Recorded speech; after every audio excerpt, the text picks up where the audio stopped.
ನಿಜ ಇಲ್ಲ, ಮೂವಿನೇ ಚೆನ್ನಾಗಿಲ್ಲ ಬ್ರೋ. ಒಬ್ಬ ಲವರ್ ಬಾಯಿಂದ ಮಾಸ್ ಹೀರೋ ಉಟ್ಕೊಂಡ್ರು ಸ್ಯಾಂಡಲ್ವುಡ್ಗೆ ಅಂತ ಹೇಳ್ಬೋದು. ಅಣ್ಣ ಓಮ್ ಸಿನಿಮಾದಲ್ಲಿ ಶಿವಣ್ಣ ನೋಡ್ದಂಗೆ ಆಯ್ತು ಸರ್ ಫಿಲಮ್ ಸಕ್ಕತ್ತಾಗಿದೆ, ಕಾನ್ಸೆಪ್ಟ್ ಚೆನ್ನಾಗಿದೆ. ಬಟ್ ಫಿಲಮ್ ಇಷ್ಟ ಆಗಿಲ್ಲ. ಫಿಲಮ್ ಸಿಕ್ಕಾಪಟ್ಟೆ ತುಂಬ ಬೋರ್ ಕೊಡುತ್ತೆ. ಮೂವಿ ಚೆನ್ನಾಗಿದೆ, ಒಂದ್ಸರಿ ನೋಡಿದ್ರೆ ಯಾರಿಗೂ ಅರ್ಥ ಆಗಲ್ಲ. ಮೂವಿ ಮಾತ್ರ ಬೆಂಕಿ ಐತಾನ. ಸ್ಕ್ರೀನ್ ಪ್ಲೇ ತುಂಬ ಚೆನ್ನಾಗಿದೆ, ಸೂಪರ್ ಆಗಿದೆ. ಏನು ಇಷ್ಟ ಆಯಿತು?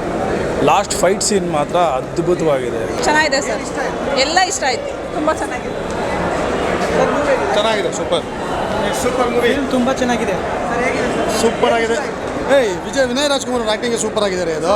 ಬಟ್ ಇನ್ನೊಂದು ಹೊಸ ಡೈರೆಕ್ಷನ್ನು ತುಂಬ ಚೆನ್ನಾಗಿ ತೋರಿಸಿದ್ದಾರೆ. ಕ್ಯಾಮ್ರಾ ವರ್ಕ್ ಅಂತಲೂ ಸಿಕ್ಕಾಪಟ್ಟೆ ಚೆನ್ನಾಗಿದೆ. ಪಕ್ಕ ಕಲ್ಟ್ ಮೂವಿ. ಬಟ್ ಅದೇ ನೋಡ್ತಿರಲ್ಲ, ಈಗ ಏನಿದೆ ಜಾತಿ ಧರ್ಮ ಭೇದ ಭಾವ ಮತ್ತು ನಮ್ಮದು ಅನ್ನೋದ್ರ ಬಗ್ಗೆ ನೋಡ್ತಾ ಇದ್ದಾರೆ ಅಷ್ಟೇ.